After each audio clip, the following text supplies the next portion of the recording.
You lovely people, welcome to sunny Liverpool. We're having a lovely day. Should we try that again? Welcome to sunny Liverpool. Yes, welcome to Liverpool City Sights. My name's Tony. I'm going to be your tour guide for the next 6 hours. Hey, it's going to feel like that, trust me. You're driving downstairs today. His name is Smoggy. Everyone say, all right, Smog. Hello!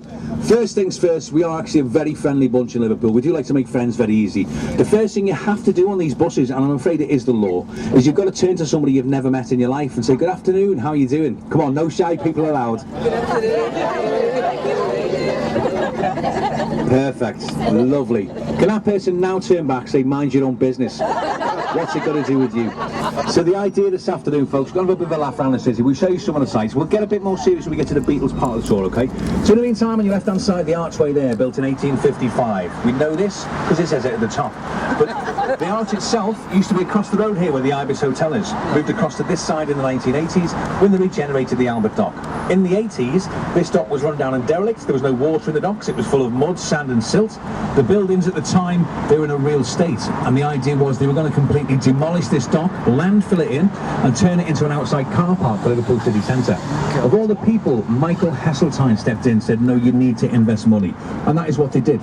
So it's now the largest group of Grade 1 listed buildings in the country. It's an enclosed dock. It's also the world's first fireproof bonded warehouse and system, built by a man called Jesse Hartley from Pontefract. You had a little wander around the inside of the dock today. Yeah, inside the Albert Dock, all the way around the inside, you've got these orange pillars. In the far left-hand corner inside the Albert Dock, you've got 3 great pillars, where in the 1990s, they had a TV programme filmed there called This Morning, with Richard and Judy. Yeah, there also used to be a massive floating weather map of the United Kingdom in there. The map itself was taken away a few years ago for safety reasons, and to be fair, so was he. That's all I'm going to say. On the left-hand side, let's get ourselves acquainted with where we are. We call these lovely people the Bizzies. These are called the Bizzies in Liverpool. Keep them very busy. Different parts of the country got different names for them, haven't they? Anyone from Scotland? No? Scotland, they call them the Polish. Hiya, folks, you okay? Hello, guys, you all right? Hey.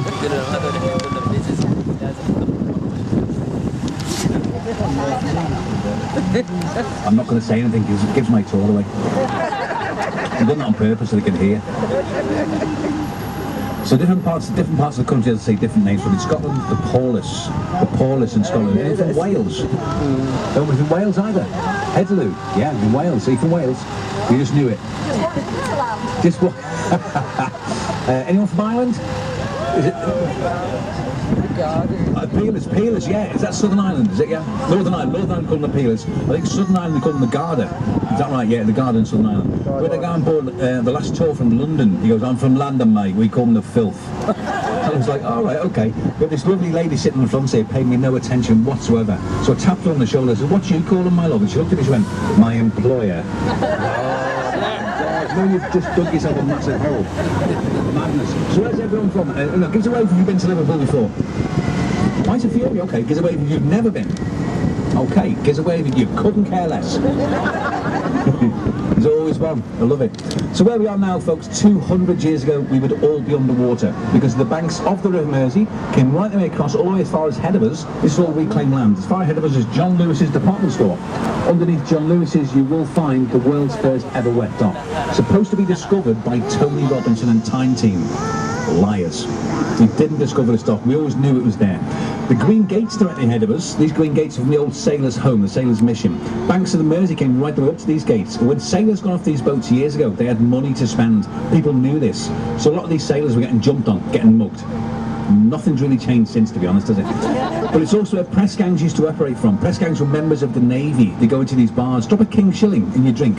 As you drank it, if at any point that coin touched your lips, you've apparently then kissed the royal seal and had to join the Navy. If you refused, they just wait a little bit longer. If you'd have a couple more to drink, they would follow you into the toilet, you'd get a crack on the back of the head. Dragged down through a tunnel onto a small boat. That boat would then take you out to sea where the big ship was waiting in the bay. And obviously you'd wake up in the Navy, which is why they eventually designed a drinking tankard with a glass bottom to it. So the first thing you do is have a look underneath. If you can see the coin, you just put your drink down and leave the bar. But it's also where you got the phrase bottoms up from the glass bottom tankard. Bottoms up, have a quick look underneath.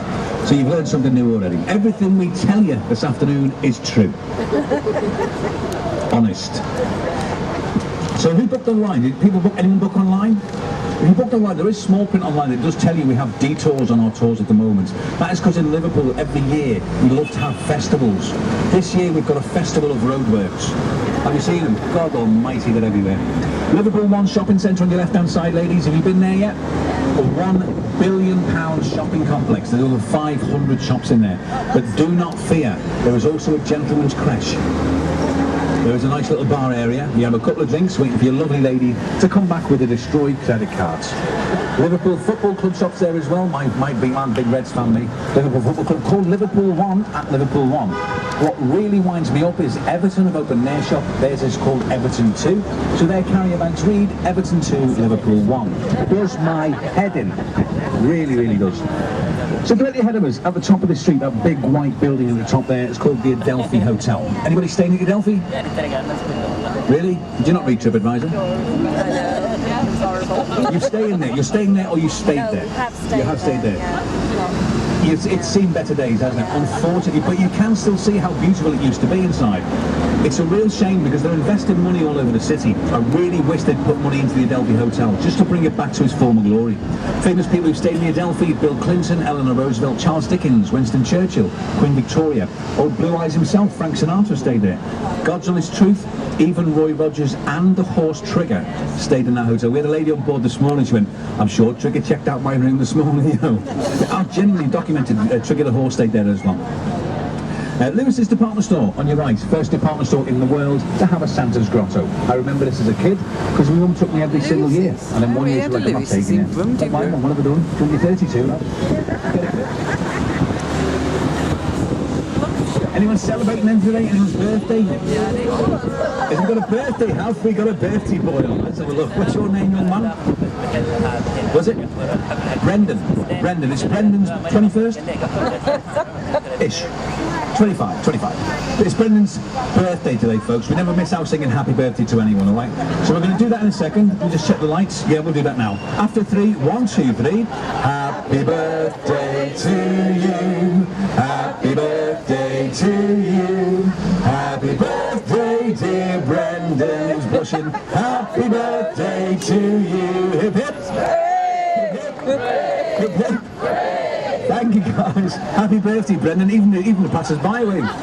Well done. All the very best. Enjoy your day in Liverpool, mate. Have a great time. So, has anybody else got a birthday this year? No. Yesterday. This was yesterday. Oh, okay. This was yesterday. What's your name, mate? Hell? Hal. He's in hell. He's in hell. It was really hell, yeah. It's Hal's birthday yesterday, so we have to sing happy birthday to Hal for yesterday, okay? After 3, 1, 2, 3. Happy birthday to you. Happy birthday to you. Happy birthday, dear Hal, for yesterday. Milking it. Happy birthday to you. Hip hip.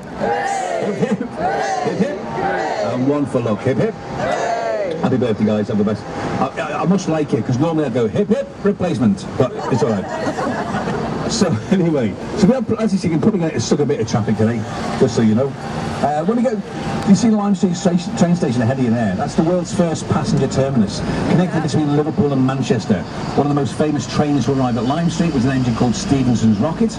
Also on the first day of the railway, a local MP, William Huskisson, misjudged the speed of the approaching train, and it unfortunately ran over and killed him. So William Huskisson, on the very first day of the railway, is down now as the world's first railway fatality. When we go through the junction, I'll ask you to look across to your left. As we go past Sainsbury's, there's nothing special about Sainsbury's, to be honest. When you go past Sainsbury's, you'll see a beautiful building there called St George's Hall. This was the original law court, said by Queen Victoria to be worthy of ancient Athens. I agree with her on that one. Beautiful building. The two statues in front of it on horseback. On the far side on horseback, you'll see Queen Victoria. This side on horseback, you'll see Prince Charles on Camilla. Hey, we don't let me do tours very often, you know. I don't know why. So where we are now, this is a street called Lime Street. Oh, is it a friend of yours? Okay. Hello, mate. A girl or a boy? The boy. Hello, mate. He's all done. What am I doing here? Is it him? Oh, okay. Hello, mate. Round the corner there. So where we are now, folks, this is a street called Lime Street. Lime Street in the 19th century was notorious, children on board, so I'll rephrase this, it's notorious, shall we say, for ladies of horizontal persuasion. The most famous one at the time was a lady called Maggie May. She was a famous lady of the night, frequenting Lime Street from the Vines at the end with the clock face on, all the way to the Crown Hotel here. Was all across here was Irish American bars. Obviously Lidl's wasn't there at the time. All these Irish American bars. Maggie May was famously quoted, or actually to go into these buildings and sell jewellery to the American sailors. She would then get them. Did you get on free with that top on, by the way? You should have gotten free with that top on, mate. You know, she'd sell jewellery to the American sailors, then get them blind drunk and then steal it back off them, and she wasn't very good at it. So she was in front of the judges in St George's Hall. They got sick and tired of seeing her, so they sent Maggie May to the colonies. First woman ever to be sent to Botany Bay in Australia. One for the ladies now on a Saturday afternoon. Eyes right, look up on the side of Lewis's. Hey, there you go. That's somewhere to hang your Christmas tinsel, isn't it? So that statue in Liverpool is called Liverpool Resurgence, designed by a man called Jacob Epstein. Not a relation to Brian Epstein, this statue. Smoggy the driver apparently modelled for that statue. He kept saying to me it was a very cold day when that was cast till. But the statue itself is affectionately known in Liverpool as Dickie Lewis. Okay, I have no idea why. Dickie Lewis used to be, when he was first unveiled, he was right the way forward on the bow of the ship, and he angled, his right foot was in the middle of the point there, and he angled 45 degrees across the pavement. When he was first unveiled years ago, ladies at the time were a lot more reserved than what they are on this bus. They weren't laughing and pointing. These poor things were fainting. They'd never seen a naked statue like this before. But it was 3 weeks after he was unveiled, we realised the error of the architecture, because it started to rain heavily. They then found out where all the water was dripping from, didn't they? It genuinely looked like he was having a wee on people in the street. So they got a petition to move him back to where he is today. You can Google this if you do not believe me. The name of the petition was called "To Alter the Angle of the Dangle."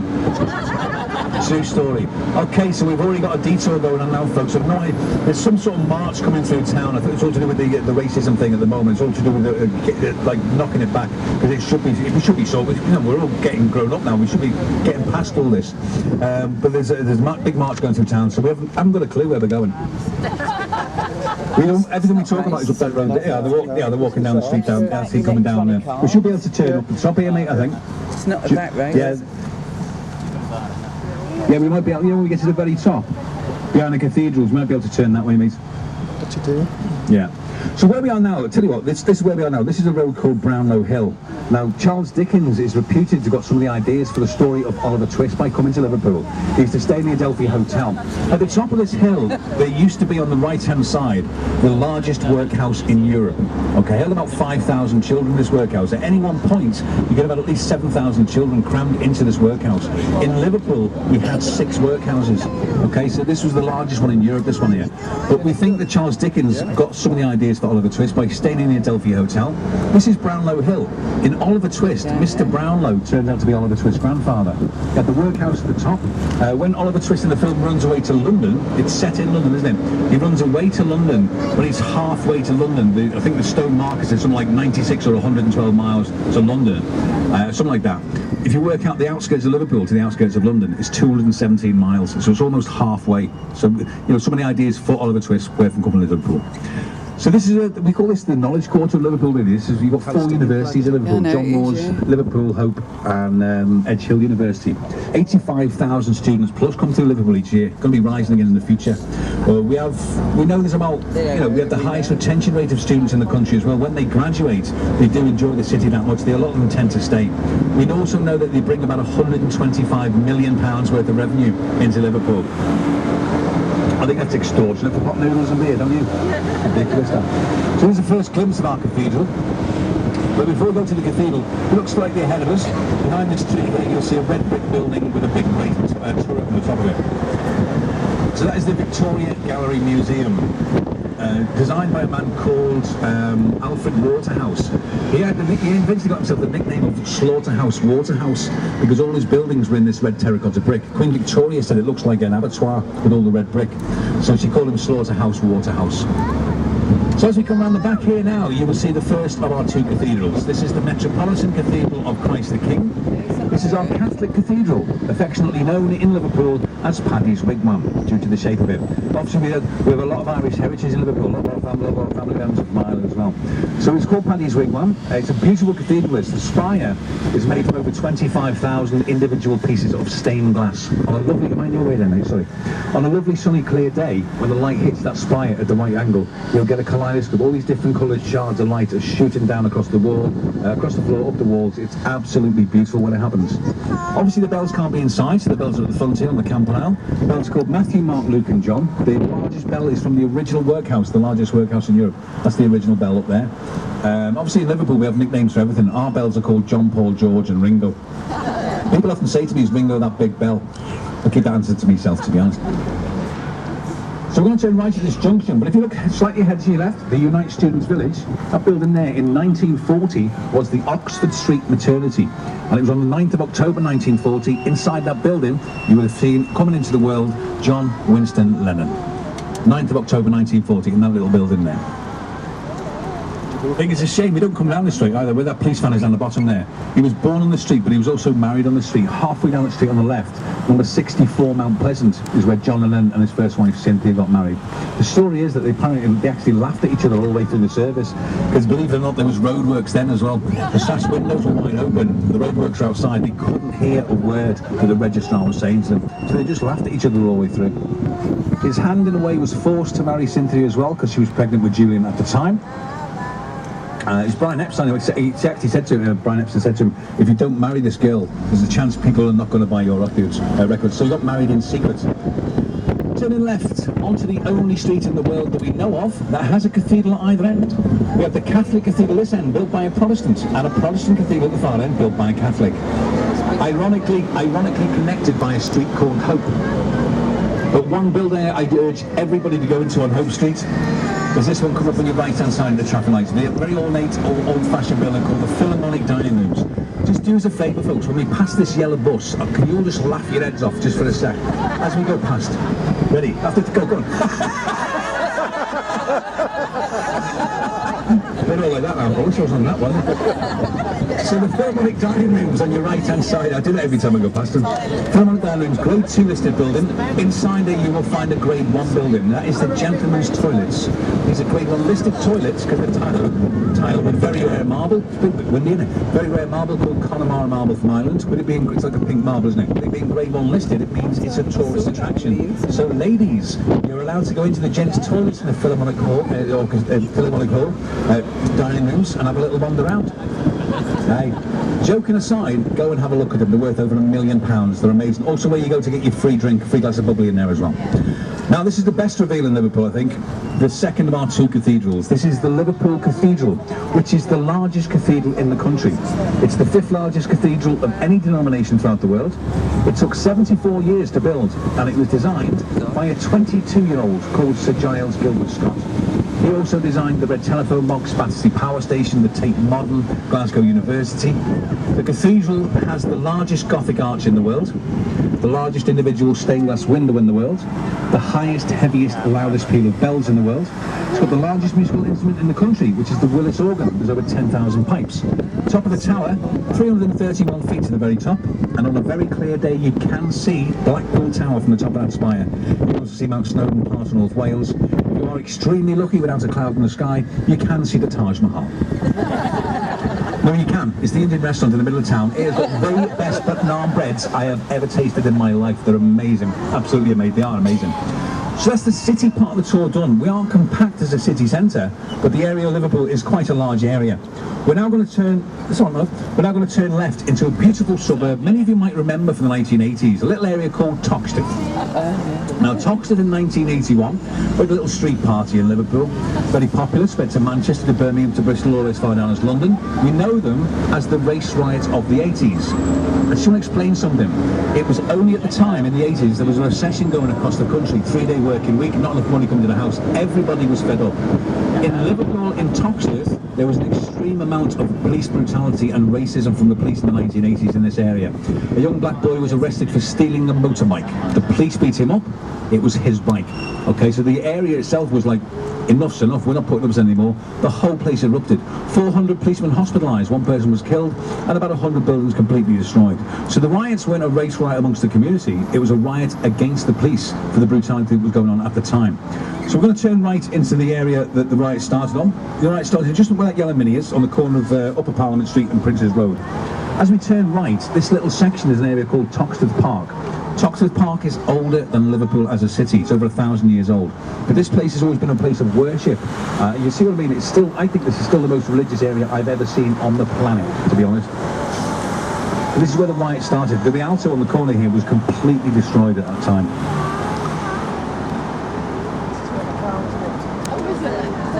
We weren't sure whether this road was going to be blocked off before, because all where Princes Park is, at the end of Princes Road there's a gate of Princes Park. That's where the march started from. So I wasn't sure if this one was going to be blocked off. So it's not like, more like a route march. They've gone quite fast, haven't they, to be honest. So say as we turn right, before we turn right, the big green tree, underneath that big green tree where those two ladies are on the pavement, that's a memorial there for a lady called Florence Nightingale, the Lady of the Lamp. The building behind the tree is the world's first school for district nurses. It was opened by Florence Nightingale and Queen Victoria. So as I said, religious area. I didn't know all these. You'll see exactly what I mean now. The first religious building, it's a bit of head tennis. The first religious building on your right hand side, we have a Greek Orthodox church. On your left hand side, we've got the Anglican church. Keep looking to your left, on the corner, we've got a Jewish synagogue. Over the road to your right, the pointed spire of the Welsh Presbyterian Church. As we come round the corner, the red brick building there, the old Catholic Church Community Centre. We haven't finished yet. With a guy on board from Australia on the last tour, he goes, "Is this the ABC tour, mate?" Oh, what do you mean? He went, "Not a bloody church." So we go through the traffic lights. On your left-hand side, we've got a road called Rosemary Street. Also down there, we've got a mosque for Islam. Okay, we are a very multicultural city. Always have been. Always been very, very proud of that. Which is why, as a city, we did not accept that it was race-related. So where's everyone from? Where are you from, guys? Norway. Wow. At the moment, you win the prize for the longest distance travelled to come and have a drink in Liverpool. Nice to meet you. Where are you from, girls? Birmingham, Woodward, mate. Lovely. Nice to see you, girls. Where are you from? Lincoln. Very flat in Lincolnshire. I used to live in Lincoln. I used to live in Swinderby. And I went to school at Robert Pattinson. Yeah, nice to see you all four of you. Yep. Lovely to meet you. Where are you from, guys? Bristol. All right, mate, lovers? Nice to see you from Bristol. Where are you from, guys? Bristol as well. Leicester. Oh, I'm sorry, Leicester. Nice to see you guys. Where are you from? Belfast. Is it true? You know the Titanic Museum in Belfast? Is it true that they sell T-shirts in there that say it was okay when I left here? Is it? I'm not sure about that. Nice to see you guys. It's all six of you. Lovely to meet you all, guys. Where are you from, my love? Manchester. Stop the bus, Smuggy. Stop. Get off. About 8 of you, isn't the girls? Lovely to meet you all. Where are you from, guys? Saudi Arabia, you say? You're living in Liverpool now? Taxi home for you. We'll drop you off on the way down. Lovely to meet you, my friends. All 8 of you there. Where are you from, sir? I'm from Birmingham. Birmingham as well. Lovely to meet yourselves. Cambridge. But it's a bicycle city, that, isn't it? Push bikes, yeah. Lovely to meet you. You with these guys from Cambridge? Lancaster. Lancaster. Lovely to meet you. Where are you from, guys? Wigan. Lovely to meet yourselves.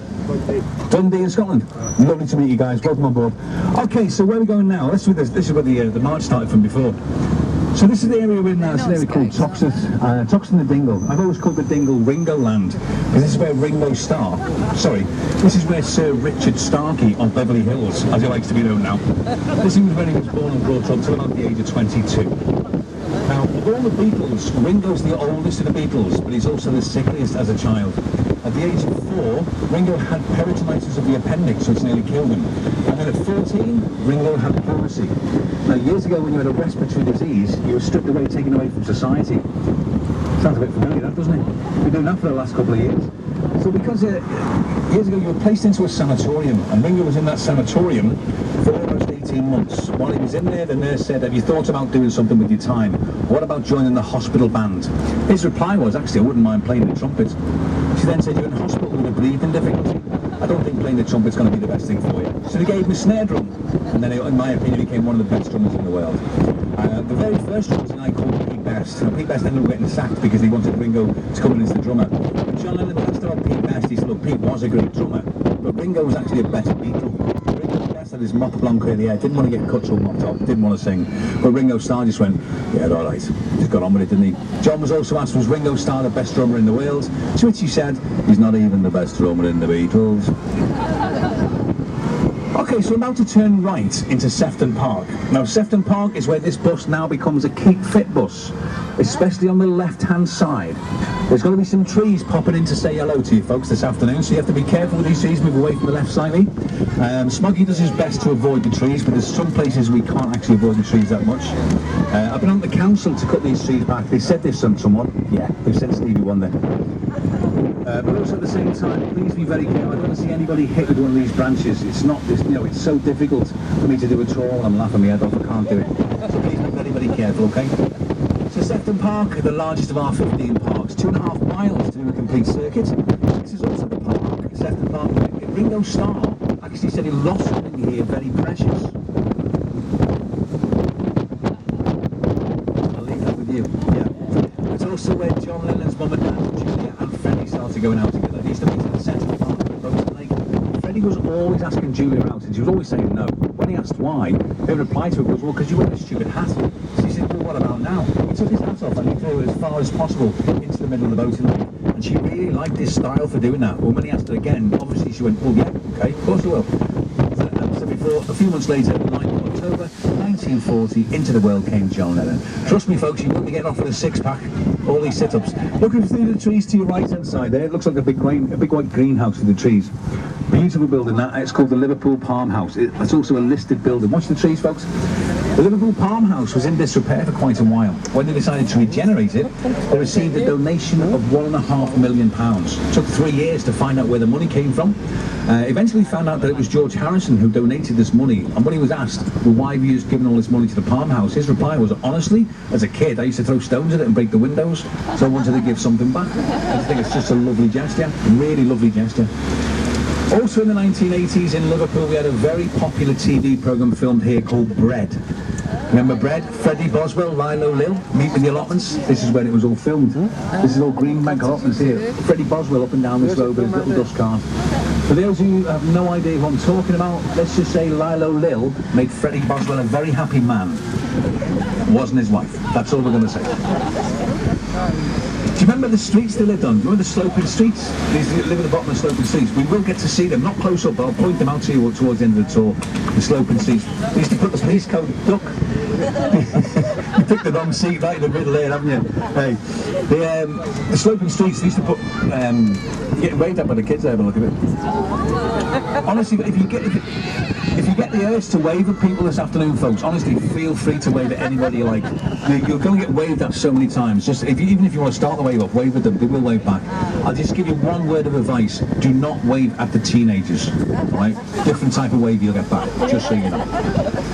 So this is all student accommodation as well, and they are so well looked after. I think it's brilliant what they've done for the students. All the park area, there's tennis courts, there's everything. So this afternoon we have 2 scheduled stops. We're going to make our first one. We're going to turn right, quickly turn left to a lovely little road called Penny Lane. We're going to find somewhere nice and safe to park. We'll jump off the bus. Well, I prefer if you use the stairs. We'll get our photographs taken with the world-famous road signs of Penny Lane. Now, there's a couple to choose from. There's 2 signs on the corner of the street, not the original signs though, but the 18th or 19th sign that's been there this year. People just come and saw them off, take them with them. There's one a little bit further up. The one we're going to probably see is the one that Paul McCartney signed when he came here with James Corden to do the episode of Carpool Karaoke. Me and Smoggy were actually behind them, about 15 minutes behind them all day that day when we were going round. I was quite annoyed. Now there is a very busy road, this, folks, believe it or not. Even though it looks empty, it's very busy. People have been knocked down on this street before. Thankfully, not on our tour. But because people have been knocked down on this tour, by law now, we have to give you a safety talk before you get off the bus, okay? Just a couple of seconds of your time. Stay off the road! That's it, really. Now, if you want me and Smoggy to take photographs of you by the road signs, we are more than happy to do that. If you want to take photographs of me and Smoggy, really, honestly, feel free. We really don't mind. But please don't post them on Facebook, because we've got to sign on Thursday. Right, so I'm kidding, we don't do that anymore. But also, when we get back on the bus, just a little bit of courtesy, when we get back on the bus, please don't be swapping seats all over the place, because it causes all sorts of trouble, okay? We had a massive kick-off last week. It took about 35 minutes just to get this woman off the driving seat. It was mental. Mental it was. So as I say, what we're going to do, it's just ahead of us there on the wall. The one that Paul signed has actually got perspex over it. The reason why this is because the day after it was released on Carpool Karaoke, some idiot was caught trying to scrape his name off the wall. So they put perspex over it just to keep it nice and safe. I like to gauge people's response when they come and see this sign as well. Some people walk up to the sign and they go, "Is that it?" And it is just a sign painted on a wall. But to other people, it means so much more. We had a guy before the lockdown from America, about 85 views a day, with a Zimmer frame, walked right up to the middle of the sign, just stopped and burst out crying. I'm like, "Are you okay, mate?" And he went, no, I'm fine. But I've waited about 50 years just to come and see this sign. So it means different things to different people. Okay, I think it's rubbish, to be honest. But if you want to come with me, folks, me and Smoggy will take some photographs of it. Find a little road sign on the floor there. Come on, don't be shy. Don't be shy.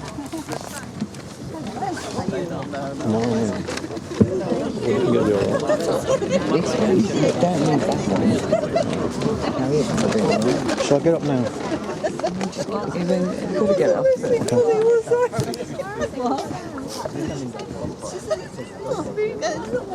Do you just want to go and see? Can you go? What's it longer?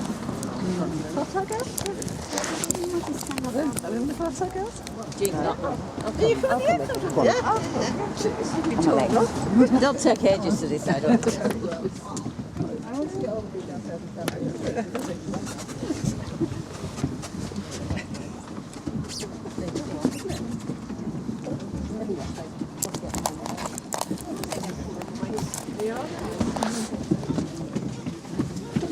Okay, thank you.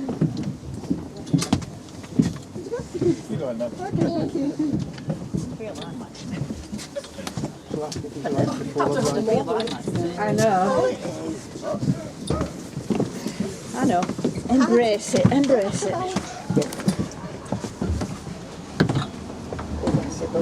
No, I'm just thinking. Yes. That's why we stopped and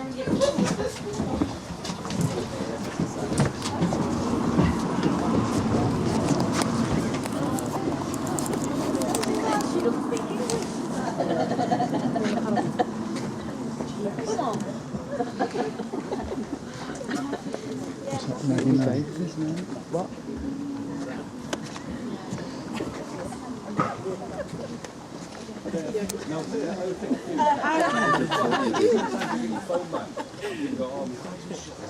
Do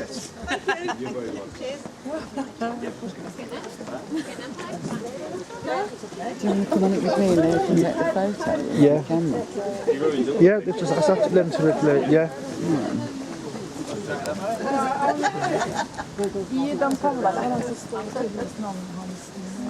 See, Paul McCartney's signature, can you? Come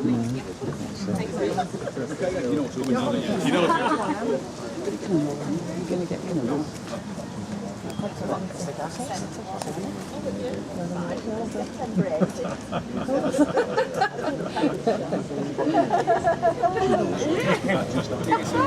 to do with yours? Just hold it. Just hold it. I've never seen one of them before. It's just an old camera, yeah. It's on record, it's recorded, you can just hold it for a few course I seconds. can, yeah. Okay, thank you very much. You run. Run.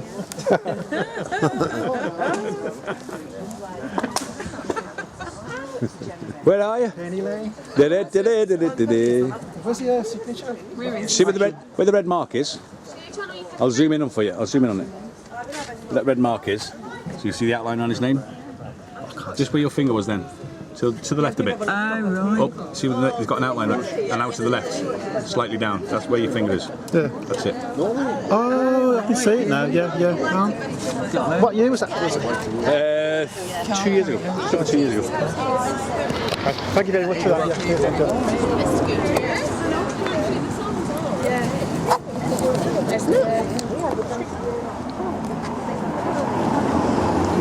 guess we've got one wrong.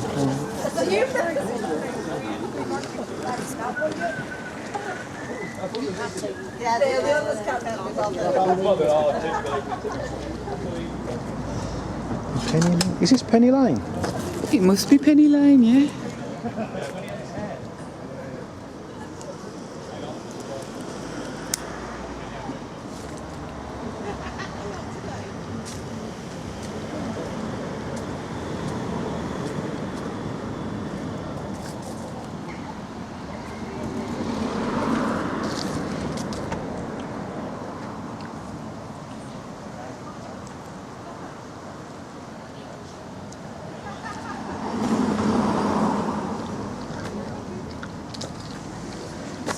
out the road, didn't it? It's quite busy. Yeah. It is Penny Lane, though, isn't it? I know it is, yeah. How do you know? He said Penny Lane down there. Where's the barber showing? What's your saying? Is it Penny Lane as a barber? It was just made up, weren't it, that big one? He must have been.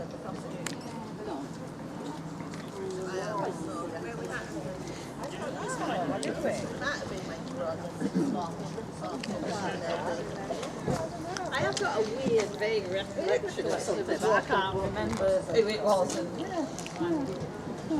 you do that with Oh, yeah. No. What are you from?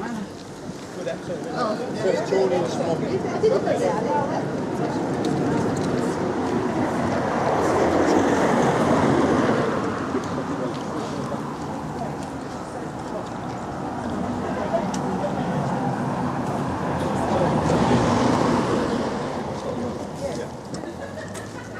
on the way. The main road takes you towards that field. So when you come out of town, you know the big round.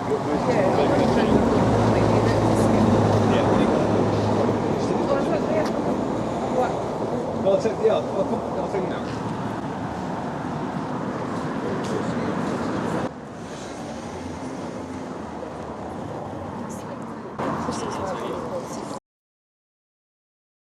Where's the barber shop? I'll tell you in a minute.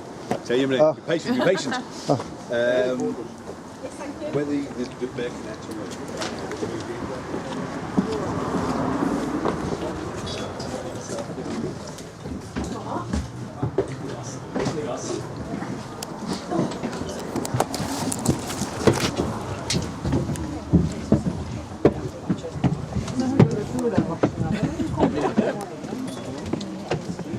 you want one? It's called Penny Lane before. No, that's something we wouldn't have seen otherwise if you hadn't come on this, isn't it? Do you want a TikTok? Yeah. Just now, this is be patient, I'll tell you. Couldn't wait. Oh, right. Be patient. Road sign, yes. Photo opportunity. It's going to make us all sing it later.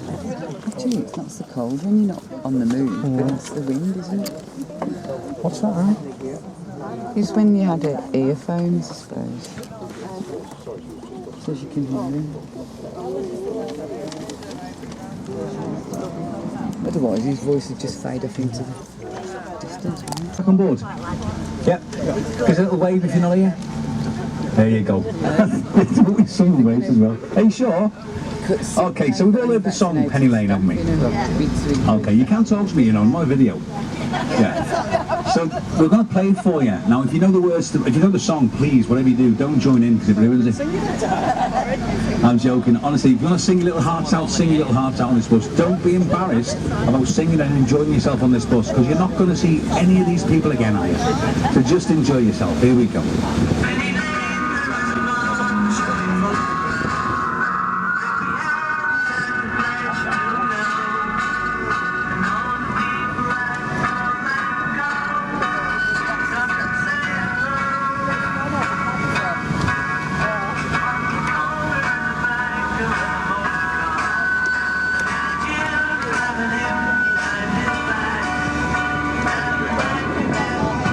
The last bus were really good at singing this, by the way. All together. Very strange.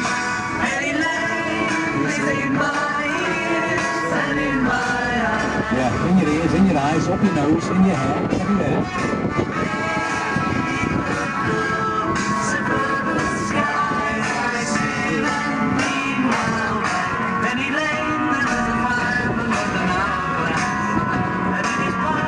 So Dugdale Towers coming up on your right hand side. Dugdale Towers is where John Lennon entered loads of skiffle band competitions with the Quarrymen, Battle of the Bands. Never won a thing in there because as a Quarrymen they weren't that good. But it's also where Freddie Mercury lived. Freddie Mercury, the lead singer of Queen.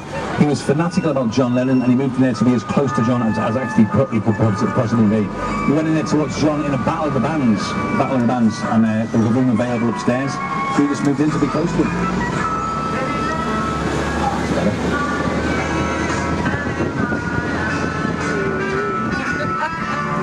Nobody didn't look.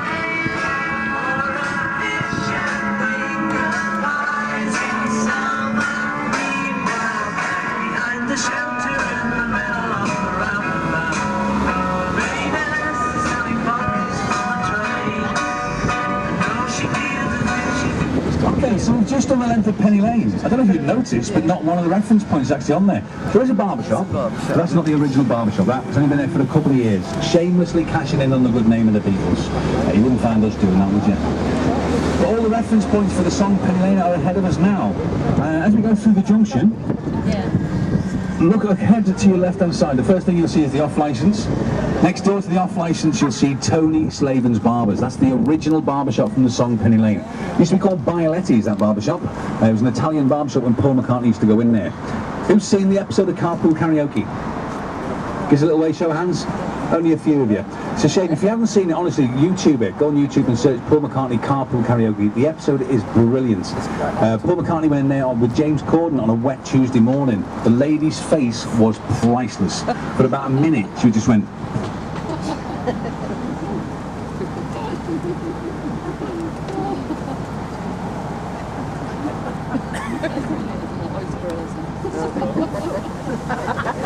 Here's a video. Thanks, mate. Thank you. But it was brilliant TV when honestly, she just gobsmacked when he went in. Just quick before carrying about that, on your right hand side, the Sergeant Pepper's Bistro, that was the original roundabout where the pretty nurse sells poppies from a tray. As we come out the junction, where those two people are sitting on the bench ahead of you there, on that corner, that's the TSB Bank on the corner, where the bank and never wore a Mac and a porn name, very strange. But I was telling you about the barber shop. Now, a friend of ours, Jill's been a hairdresser in that barber shop for about 25 years, obsessed with the Beatles. Tuesday is her day off. She was in floods of tears. Me and Smoggy were the drivers and guide that day, about 15 minutes behind him. I was mid-tour with a full bus and my phone was ringing and I said, I'm sorry if I'm going to answer this. And it was her, she was crying her eyes out. She said, oh, I can't believe they've come in on my day off. Do you think you can get the driver to put his foot down and try and catch them up and ask them to come back? I said, I would love to be able to do that for you. I said, but I've got a bus full of passengers that will panic if we start driving really, really fast. Do you know what I mean? But the song Penny Lane, it's only famous because Paul McCartney wrote the song about it. Penny Lane is literally Paul McCartney's bus journey to school. That's all it is. You'd get on the 86 bus that would come down this road at Allenton Road there to your right hand side, all the way down here, get off at the bus stop or the roundabout at the end there and then walk down Penny Lane to go to school. And it was an everyday journey, and that's all he was writing about. We've all done it in the past, haven't we? We've all had a regular journey. It might be on a train, on a bus, in a car, it might even be walking. But if you go into the same place each day, you'll eventually gradually start seeing the same people each day, and that's all he was writing about. But the difference is Paul McCartney was brilliant at actually putting little bits of information together and turning them into fantastic songs. Very, very good at doing that. So yeah, that's all it literally was. Now, on your left-hand side, behind these houses on your left, you would find a road there called Newcastle Road. Number 9 Newcastle Road is where John Lennon lived till the early age of 5.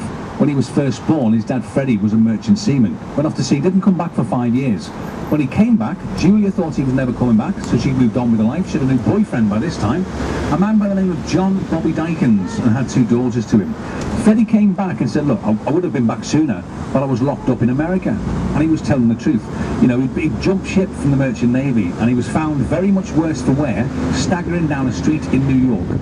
But he'd taken a real shine, a real fancy to a mannequin in a shop window. Smashed the window, grabbed the dummy from inside, and he was caught waltzing down the street with his dummy. So he was arrested and locked up for doing that. He eventually said to Julia, you know, I understand you have moved on with your life, but John is still my son. You know, I'd like to get to know him then. I'd like to take him to Blackpool for the weekend. So off he went. But it was Julia's sister Mimi, John's Aunt Mimi. She really didn't like Freddie. She didn't trust him at all. She said, grab your coat, we're going to Blackpool. Good job that they did. They caught up with Freddie on the pier, and he'd just been and bought 2 one-way tickets to New Zealand. Just about to emigrate with 5-year-old John. So as they kicked off, Freddie then came with the idea, well, why don't we ask John who he wants to live with?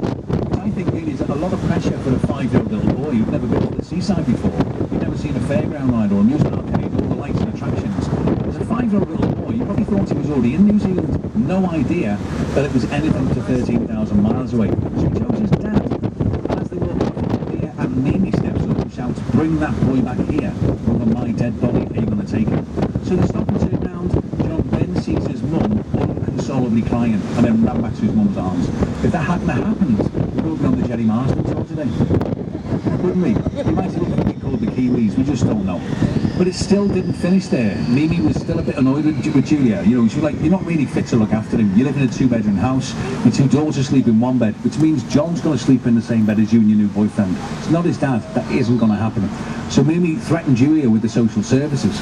But they eventually came to the agreement that at the age of 5, John would move in with Mimi and Uncle George on some Menlove Avenue. We'll get to John's house shortly. Before we get there, we're going to make our second and final stop this afternoon. But this is Menlove Avenue where we are now. All these lovely houses on Menlove Avenue. John Lennon always claimed he was a working class hero.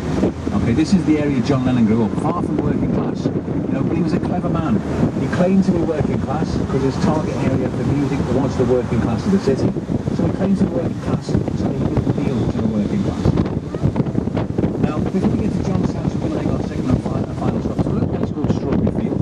Now, Strawberry Field also is only famous because John Lennon wrote a song about it. Strawberry Field in the 1930s was an orphanage of girls. And it was still an orphanage of girls when John was a teenage boy. Only 100 yards down the road. School full of girls for a teenage boy is quite a temptation. So that moved down the streets over the world. And he's sitting on a tree, laughing at Joe, teasing all the girls in the orphanage. He said you're not allowed to go in there. You're going to get yourself in trouble. And his reply to it was, really, they can't hang me for it. Which is why he does this line.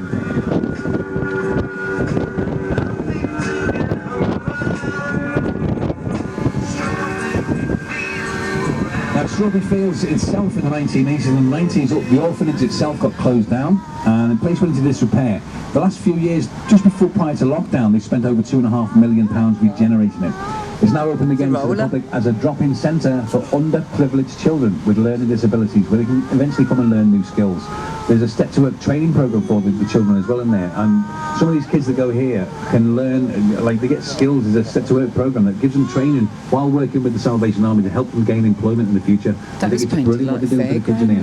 We're going to get up to the bus stop. It's just ahead of us to the traffic lights. Got a little wander up the hill on your left. It's not too steep, this hill. Oxygen tanks at the top if you need them. We're going to get our photographs taken with the world-famous gates of Strawberry Fields. Now, these gates are identical replica gates. The original gates years ago were stolen.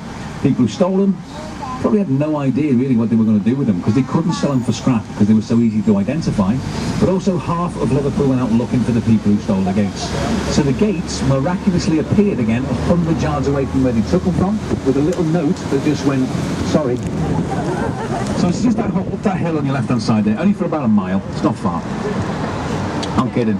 Only a couple of 100 yards up there. We'll get our photographs taken with the gates. So the original gates have been restored, they've been taken care of. They are safe, the original gates. So let's say once again, back on the bus, please take your little seats. And once we're outside the gates up here, on this one, for definite on this road, please stay off the road, because the cars will fly down. They have no patience at all on this road. They'll fly down, they'll be beeping your horn and all sorts. Try and keep off the road as much as possible. Okay.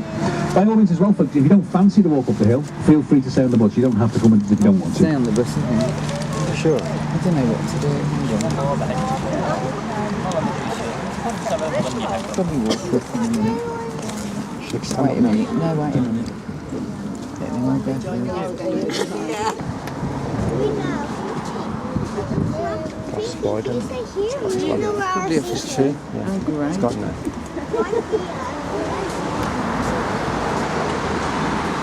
It's trees, isn't it? Yeah. That Rolls Royce is bright yellow. I didn't see it, no.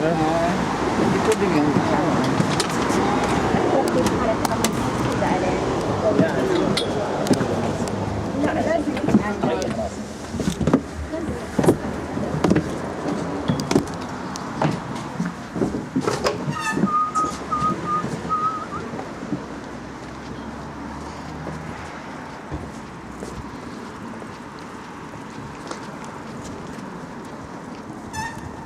How long's it been now, the tour, do you think? Menlove Avenue. What does that mean? I don't know. Can you hire them? Yeah, that's probably why we see it.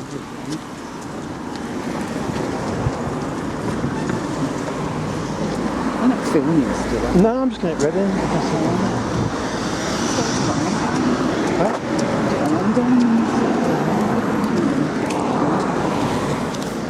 Living is easy.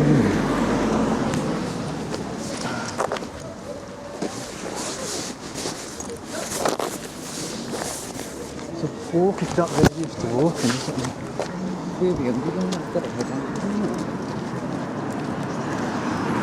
I think I don't know. It's probably because of getting up there again.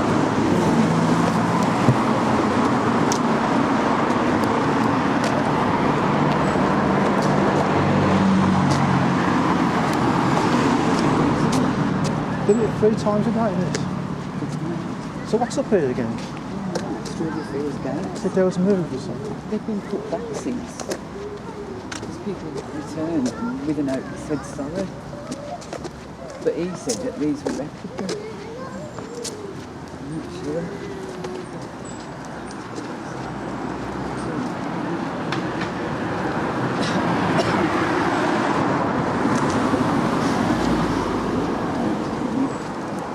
Quite it's 100 yards up the road. What kind of bus stop there? I can't tell it there. This is a chemical park there, look, it's here. I suppose you got to turn around and get his way.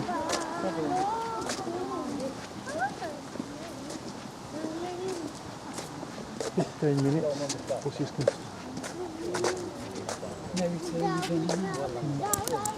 So it must be people must. Yeah.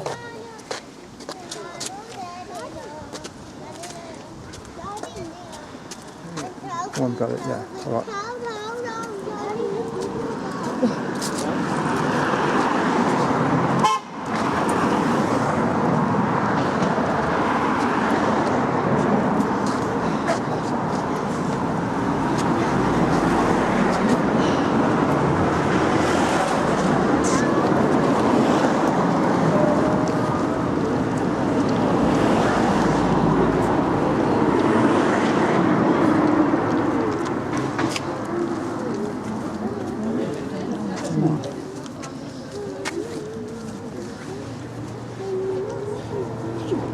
People have written on the wall, haven't they?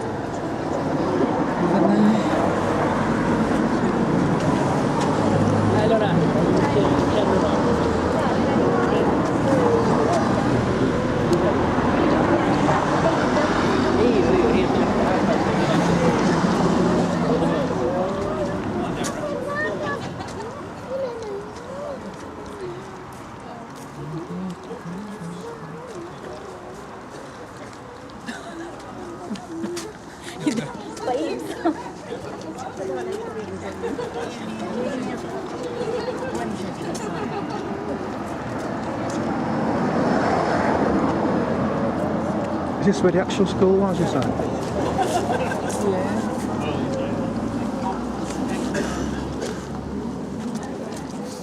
People right on the gates there, aren't you? Well, they will do, won't they?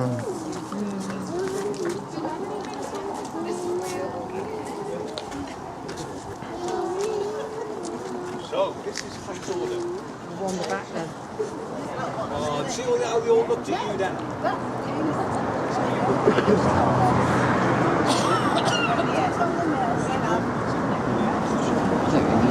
Many people on it later on.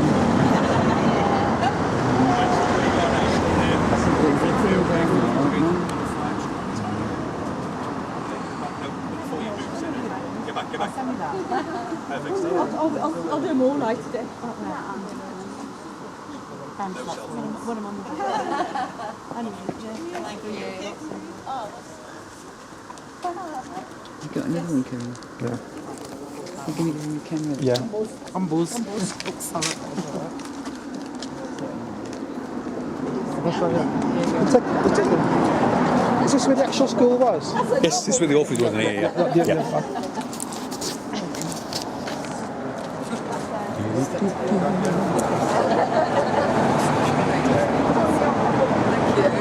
Stay, come this way. Come right up to the wall. Come right up to the wall. Yeah. Right up to the wall. Like lean into the wall. No, don't be hiding. Lean into the wall like that. Like that, yes. And then just come to the shoulder. Come to the shoulder.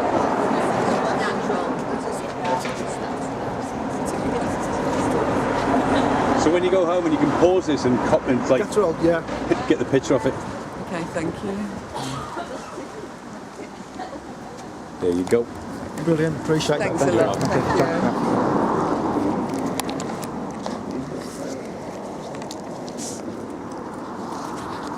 Thank you. No problem.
got here, and we went to Brighton the other week, Yeah, didn't we? yeah. I didn't really like it there.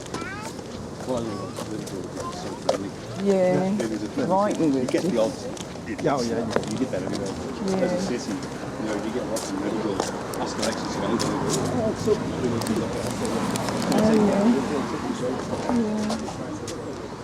When I was on the goodness, it's ground up in that part. I thought every group I thought every group was a good story. That's why I went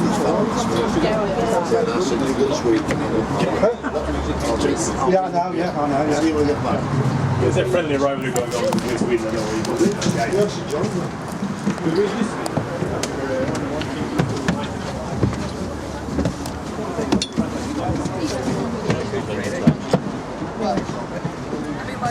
Shall I 10 o'clock? Really, man. Would it make any difference? Can I all Yeah, go on then. for a change? Just get a different view of the road then, don't you?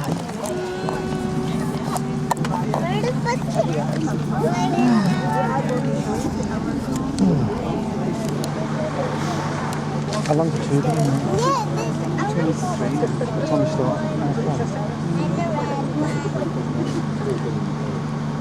Back on, right. Is everyone back on board?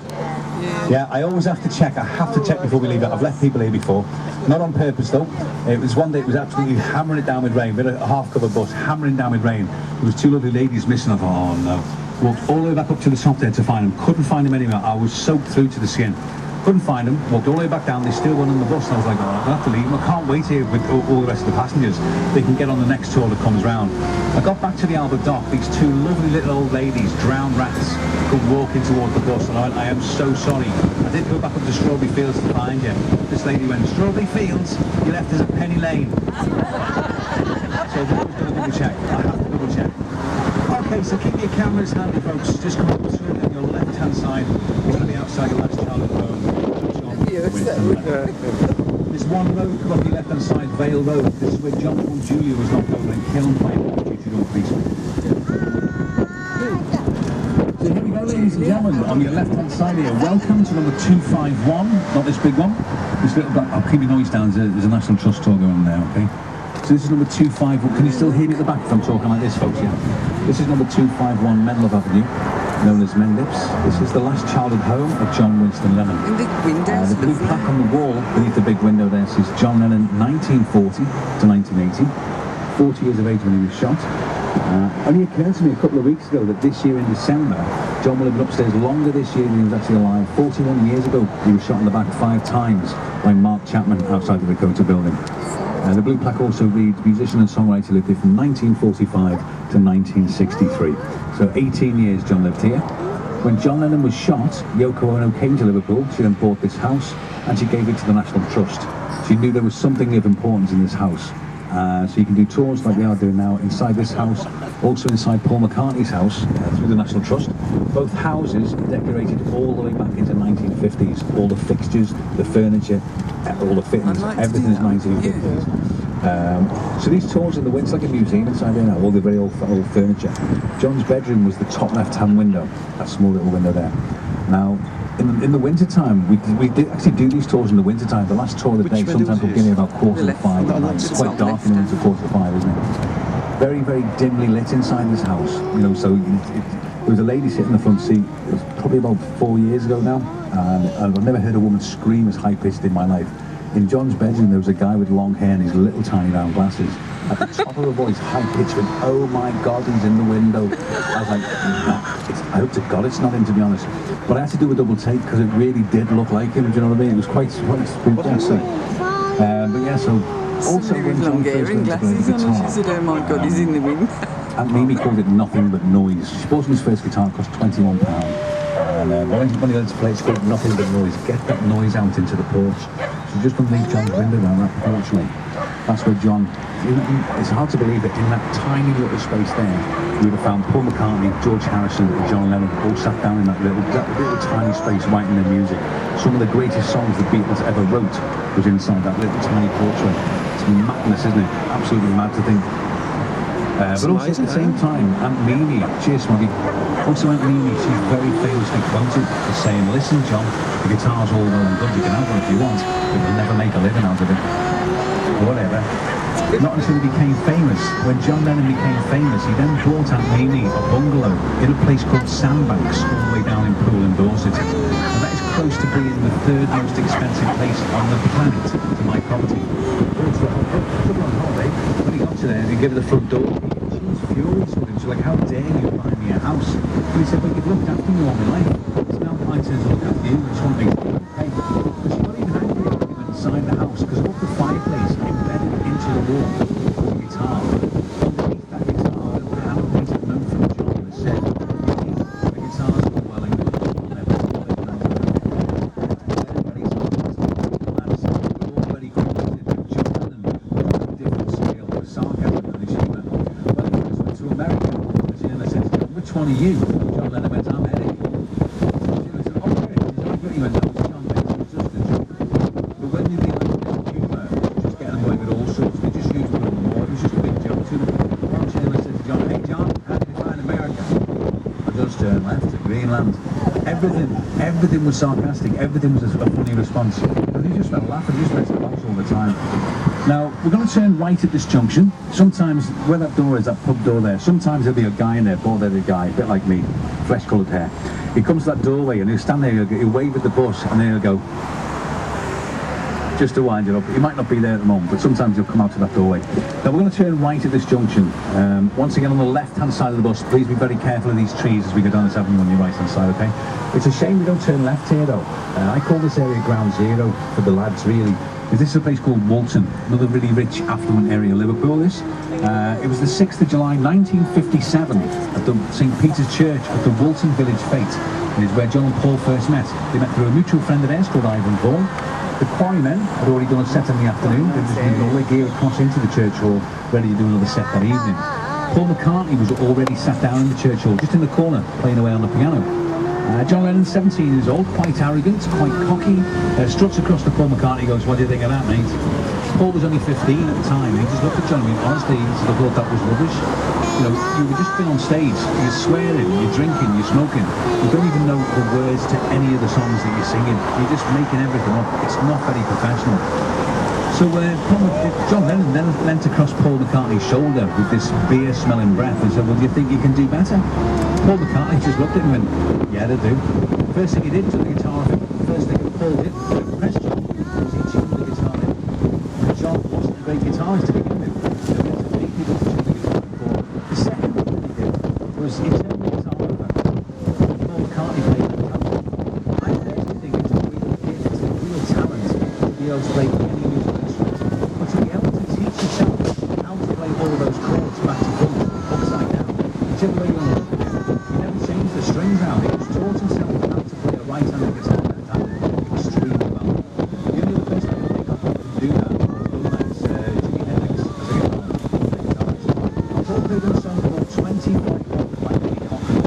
And to this day, Paul has always stated, and still states to this day, that 25 by Eddie Cochran is the song that got him to the platinum. Not a great deal to talk about the Beatles on this road, so to your left there, it's a lovely green field down it. How nice is that? Very green. Live in alligator there. When we get to the bottom of this road at the traffic lights, we are going to turn right at the traffic lights at the very bottom there. Before we turn right, there's a fence, and just beyond that fence is the Allenton Cemetery. Buried in the Allenton Cemetery, unfortunately in a pauper section, is John's mum Julia. She wasn't famous when she died, so they couldn't really afford the lavish funeral. But also buried in there is the lady lost 40 years ago, buried under her married name, Priscilla Willis. Yeah. Still a black's buried in the cemetery ahead of us, just through the trees there. She's buried in there as well. Who else? Ken Dodd's in there as well. Even a little diddy grave. I can't even see it. There was a rumour going around at one time that John Lennon saw the name Eleanor Rigby on a headstone. That isn't a rumour, that is true. But people thought it was when he used to visit his mum here. It's not. The Eleanor Rigby headstone is in St. Peter's Church at the Walton Village Fair, that area up there. Also buried in there is the legendary Liverpool manager who won us the most trophies, Bob Paisley. He's buried up there as well. We also lost Tom O'Connor a couple of weeks ago.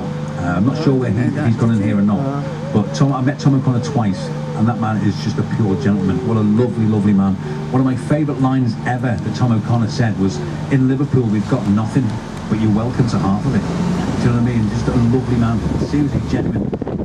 Yeah, so that's where Stilla's buried in there, also John's mum, Julia. So we're going to make our way to the last childhood home now of Sir Paul McCartney. Of all the Beatles, he's the hardest to cover on anybody's Beatles tour, because he lived at about 9 different addresses when he was growing up. And that was only because his mum was a midwife. So years ago, the children were born a lot of midwives. Well, children maybe years ago were born at home, rather than being born at hospital. So midwives used to move to different areas. Paul's dad, Jim, was getting sick and tired of this, because every time they moved in somewhere, they decorated them in the garden. We said quite a move again.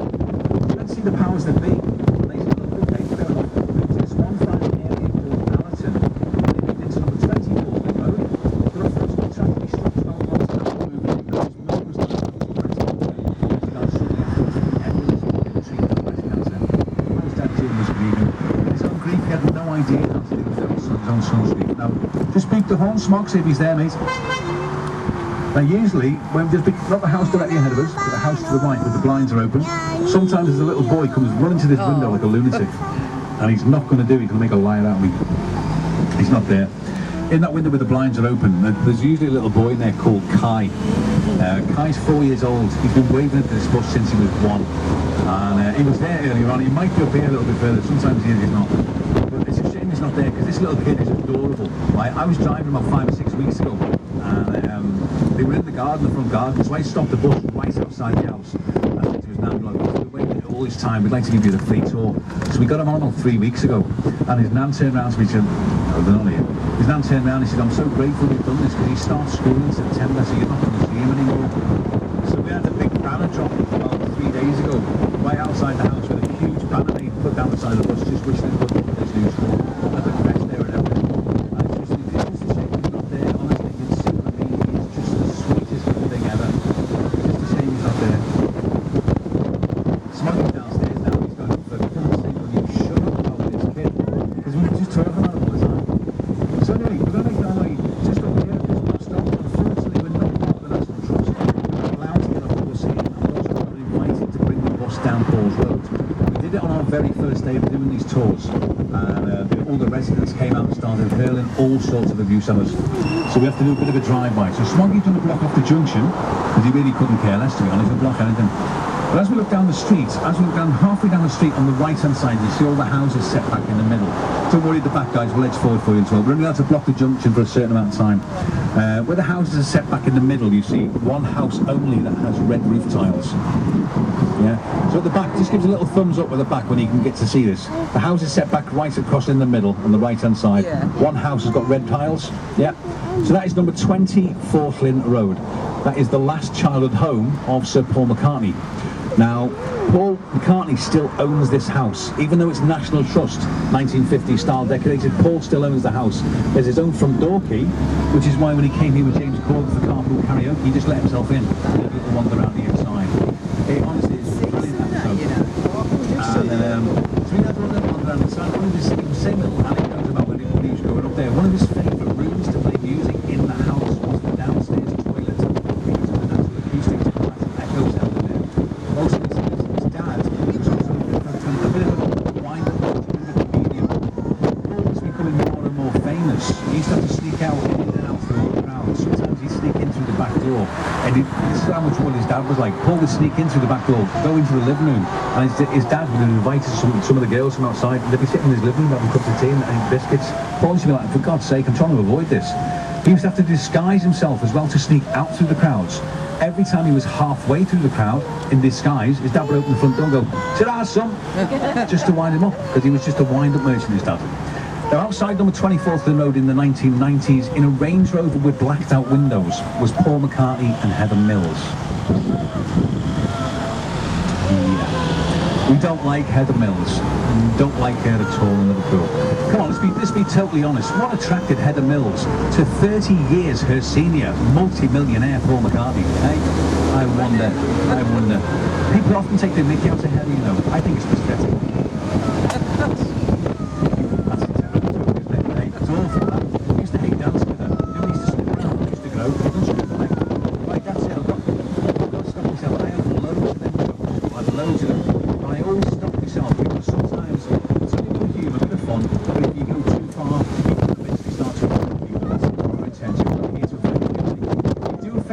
on this tour today, please come and see me and Swaggy at the end of the tour. We are happy to adventure again. It's just a bit of fun. So outside on the 24th of November, like a Liverpool, especially little boys, they learn how to make some money quite quickly. This little boy had seen loads of people come to Paul McCartney's house. So he thought, I'll make a couple quickly. Knocks on Paul McCartney's car, not knowing who this guy is in the car. He's never seen Paul McCartney in his life. He brushes it off. Knocks on the car window. Hey mate, this car actually where Paul McCartney used to live. So Paul's quite intrigued by this. He's like, go on then mate, so he gets out the car, walks him to the front door, goes to the house, and his name's on the door. As Paul slowly produces his front door key, I says, yeah, I don't know mate, I've still got my front door key. Just let himself in. The little boy's face must have been an absolute picture. You know, like a little Mexican standoff till the penny dropped who he was. Brilliant it was. First thing Paul did, phoned the local newspapers. The following day's headlines, Liverpool Echo, little boy shows Paul McCartney where Paul McCartney used to live. And he got his quid. I was like, that you tight cat. A quid. The guy's a billionaire. That's probably why, isn't it? It's probably why he's a billionaire. But also at the end of Paul's Road, the bus stop that we're not allowed to get off at, that bus stop is where Paul would get on the 86 bus to go to school. Every now and again on the top deck, there would be a little skinny lad with the same sort of uniform with a guitar over his shoulder. Paul playing the guitar. Of course he can play that guitar. George Harrison, probably the most accomplished musician of the Beatles, and he played him a song called Raunchy, played Justice, played No Perfect, and a blue song called Completely. He was so impressed that he said, you come with me, I'll get you into the band. And he took him to see John Lennon play exactly the same song, No Perfect. Of course, said to John, watch it. How did John Lennon just went, I don't want him in the band. Hang on, he's better than two of us put together, why do you want him in the band? And it was only because George Harrison was 14 years old. John Lennon just went, no, we'll take you boys and rock and roll. This is a 14-year-old kid. It's like having a little brother around with you. No, he's not in the band. So let's just say from then on, George Harrison was persistent. Everywhere they went, he followed. If there was a gig, he'd turn up. If somebody didn't turn up to play, he'd get up and play for them because he knew all the songs anyway. John Lennon eventually referred to George Harrison as the pest. Every time he turned round, there he was. This is in George Harrison's biography. John Lennon is in the cinema with his girlfriend. He had a rustling behind him, 3 seats back in an empty cinema. George Harrison with a pack of kisses going, all right, John. So John Lennon must have been like, for God's sake, I'm not getting rid of this kid. Watch it on the right hand side of these trees, folks. He must have been like, I'm not getting rid of this kid, am I? So we gave him a proper audition on the top deck of a double-decker bus. John Lennon thought he was being clever. He said, play me something out the brand new top 10. Only came out the day before. But because George Harrison really was that good, and he knew all the songs anyway, he just stood there, played them almost every song. So John Lennon's famous words then were, immortal words you could say, he had to turn around and he went, I know what I said about the kid, but we're going to be a much better band with him in it. Because he wasn't stupid. You know, he claimed to be working class to appeal to the working class, but he also knew he wasn't a great musician. You know, he had to surround himself with better musicians than he was to begin with. You know, George was the one who really taught him how to play the guitar properly. You see a lot of the very early days when the lads in the Quarrymen especially, you see John Lennon always facing the back. He hardly ever faced the front because he was always miming playing the guitar half the time. Now, of all the Beatles, George had the best. I always say to the youngsters on the bus as well, if you want something bad enough in life, never ever take no for an answer. You're going to get told no so many times in your life, especially by mum and dad. Listen to them. Well, sort of. You know, but then if you want something back, keep going back until you get that yes you're looking for. 100% believe that. And that's why I'm still a tour guide. It's true. George had the best upbringing, no tragedy in his life, lived next door to his nan, mum and dad supported him, and it proved that and let him go to Hamburg in Germany. This tour was 6 months. 6 months after 90 straight days, playing 3 different bars a night, every day for 90 days. Somebody found out that George Harrison had applied for his passport application. He was only 17 years old. He just spent the last 90 days in the Green Park in Hamburg. Okay? So you and me is the red light district in Germany. I'm just like Google that, by the way, don't say that. But it's the red light district. They weren't even old enough to be there. So they forced him to talk about Germany. It took him 3 days to get home on his own. And George in his own biography said, for 2 of those days I didn't eat anything, just to make sure I got home nice and safely. You know? He also had a lot of musical influence over the Beatles, especially in later years. John Lennon wrote a song about himself having a one-night stand, and it was George who put the music to it. It was also the first pop song in the world to have the Indian guitar, or the sitar, as the main instrument. Do you know which song I'm referring to? Good quiz question, this one. Is it within your experience? No. The very first pop song in the world to have the Indian guitar was Norwegian Wood. Norwegian Wood, that's the very first one. If they wrote that today, do you think it'd be called like here? Even though that's Swedish, I know, yeah, I know. See, you know, the conversation before, you know, the Norway from Norway, that's where we get our nicknames from. You know, we're called Scousers, right? We're called Scousers because of the Norwegian sailors. You have this thing of the street called Lobscouse, yeah? Lobscouse, yeah, true. Lobscouse, yeah? The Norwegian sailors, the sailors used to get together. They used to make the Lobscouse because they put to work. When they got back, they put different logos,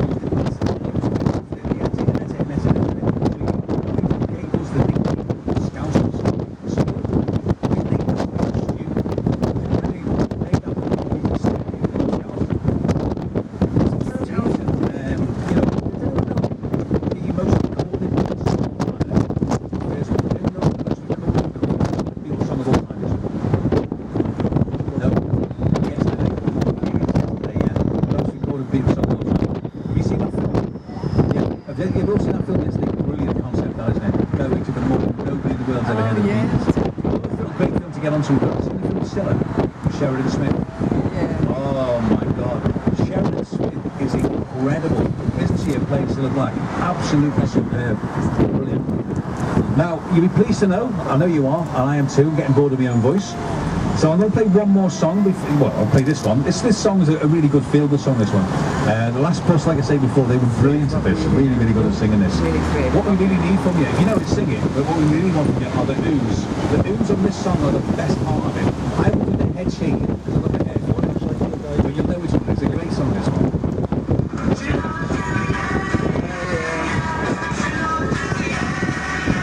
The oohs are the loudest bit.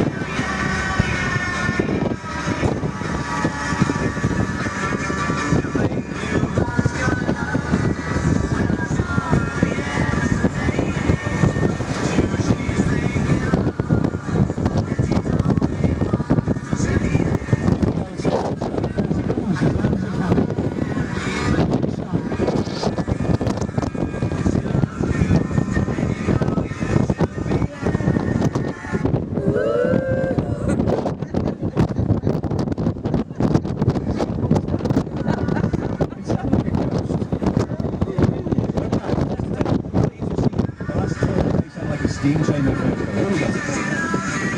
And you know that can't be bad. Here we go.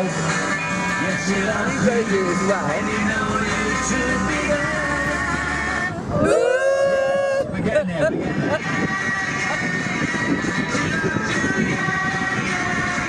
With a love like that, you know you should be glad. This time, it's the last time this time.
To be fair, probably the best thing that could have happened to them. Brian Epstein changed their fortunes, put them on the smart suits, the mocked up hairstyles, introduced them to a great record producer in George Martin. The sad thing about the story is Brian only managed the Beatles for 7 years, at a very early age of 32, from a suspected drink and drugs overdose. But if you think about it, 7 years only as a manager, people are still talking about the Beatles today. People are still enjoying their music today. 4 lads who shook the world. You know, I always say to the passengers on the bus, and we had a young lady on board the other day, 6 years old, with her mum, and she was obsessed with the Beatles. And I mean obsessed. She knew their dates of birth, she knew where they lived, different addresses they had, all the words to the songs. I was so impressed. I said to her mum, I said, "Did she get this from you?" She went, "No, me and Dad don't even like the Beatles." So their music is still appealing for all these generations. see all these years later. I think it's amazing. But like I say, I always say to the passengers, I defy anybody that you know by the time you're future music and a Beatles classic comes on and you don't know it, you don't sing along to it and dance to it. I'm ashamed to admit it, but the same goes for ABBA. Right? When I say that, I always have the fellas, they always have the smirk on their face. You know I'm quoting on this, don't you? An ABBA song comes on, you've got to drink it. That's come on. All that sort of stuff. It's great. All that's in shut up. So we're not just about the Beatles. Liverpool, we had the UNESCO City of Music, 56 number one hits from Liverpool. The very first one, God's on His Truth, the first number one hit to come from Liverpool was How Much Is That Dolly in the Wind? That was the very first one. And we had a great group, same around that same era as the Beatles. We made it all over the world famous. 370 number one hits there. This group here.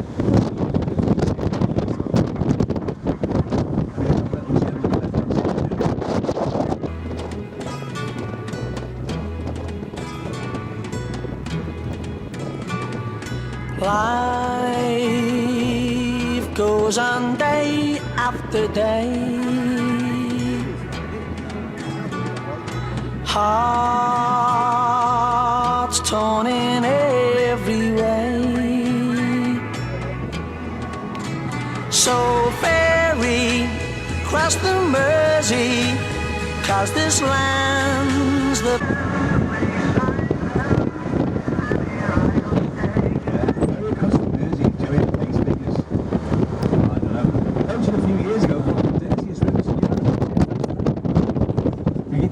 Did they actually get a campaign to clean it out? It's one of the cleanest. It's fastest working around because it's the second fastest. This is all the time. I just want to say this afternoon, ladies. What it is, this is one hell of a sexy top deck this afternoon, isn't it? Look at it all. Very windswept and interesting.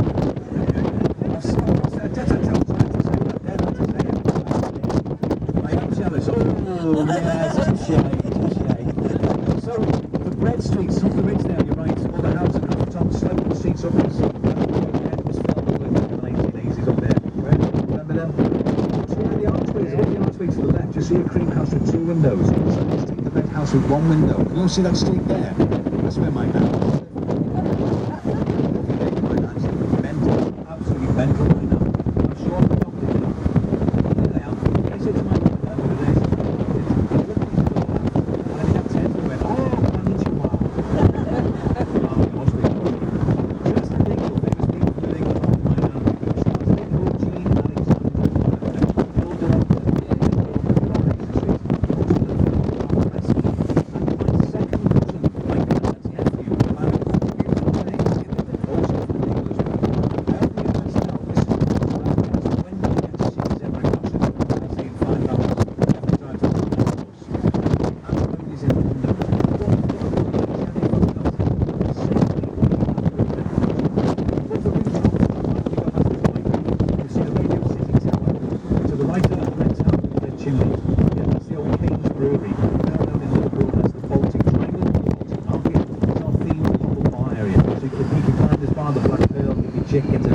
you'll be there with your studying there, you've got promise you that one.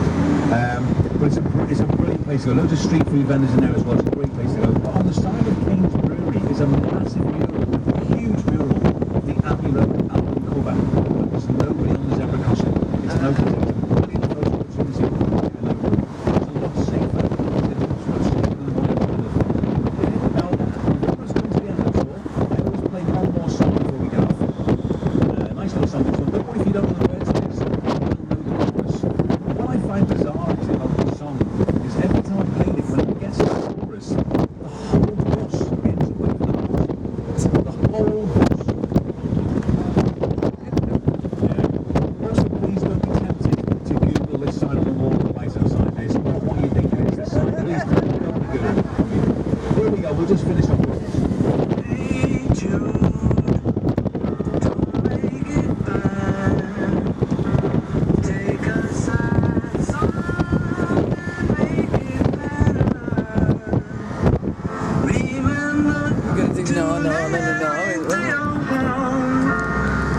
You can start to make it better. Sorry to talk over the soundtrack. But on your right hand side there, you've got the Queen's Dock. This is the largest of our docks left in the city centre. This dock was in fact given as a birthday present to a lady called Queen Charlotte by King George for her birthday. I don't know about you ladies, but if you woke up all excited on your birthdays, what have you got me, love? Imagine if you woke up on your birthday, what have you got me, love? And he went, I've got you in a dock. He'd probably be buried at the bottom here, wouldn't he, eh? Wouldn't he, Charlotte?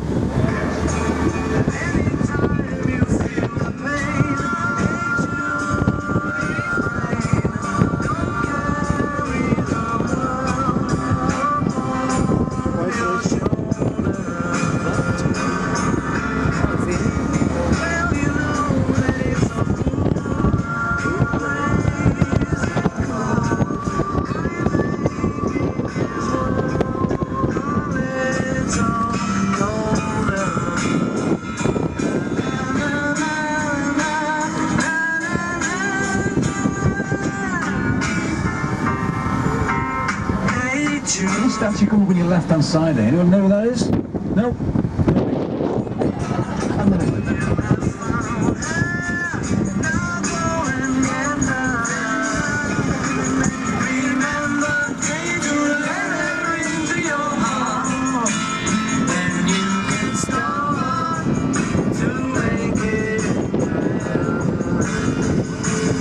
Hard to believe that this river at some point in history, 40% of the world's trade.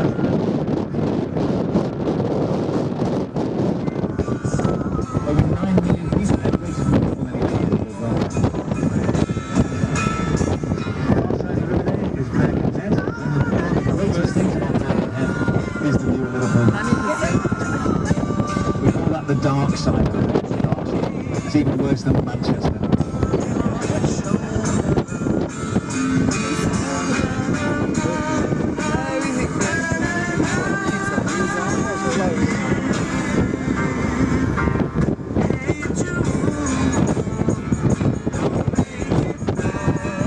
Are you ready for the no?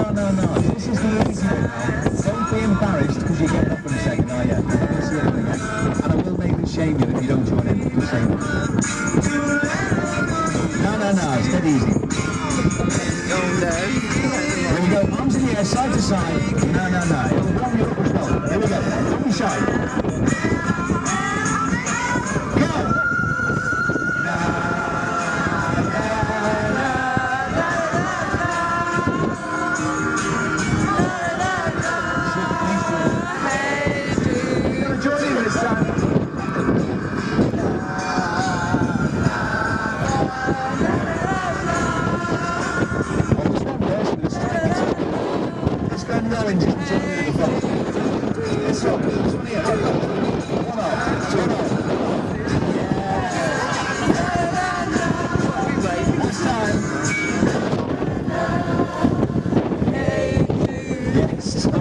Well done. Give yourself a round of applause. Thanks for doing it. What you didn't realise, you know we're all waving our arms? Smoggy the driver's doing exactly the same thing downstairs. Steers with his knee. Well done. Little round of applause for Smoggy for getting us out nice and safe. Hey, well done, mate. Avoiding all those trees and the roadworks. They only passed this test this morning. Well, we are safely back, folks. We've come to the end of the tour this afternoon. Have you enjoyed yourself this afternoon? Yeah. So pleased to hear that. Thanks for coming on board. If you've enjoyed yourself this afternoon, my name's Tony. Your driver's called Smoggy. If you haven't enjoyed yourself, we're called City Explorer. And we're a yellow bus. Okay. Is anyone going home today?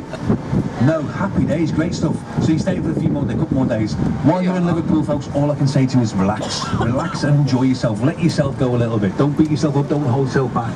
If you cannot enjoy yourself in this city, honest to God, check your pulse. It's a vibrant city. You will enjoy it while you're here, if you let yourself. If you could do us a huge favour, if you've got spare time in the future, can you give us a review on TripAdvisor? It helps us greatly through our tours throughout the city. It also takes me and Smoggy to the top of the leaderboard in work as well. Tony and Smoggy for TripAdvisor. If you've really enjoyed yourself this afternoon, folks, we do have a little tip jar downstairs by your driver. If you haven't enjoyed yourself this afternoon, we do have a little tip jar downstairs by your driver. But it's been an absolute pleasure talking to you this afternoon. Thank you so much for coming on board. Enjoy the rest of your stay in Liverpool. When you go home, have a safe journey, and please stay safe when you get there. Take it easy. Thanks for listening. Ta-ra.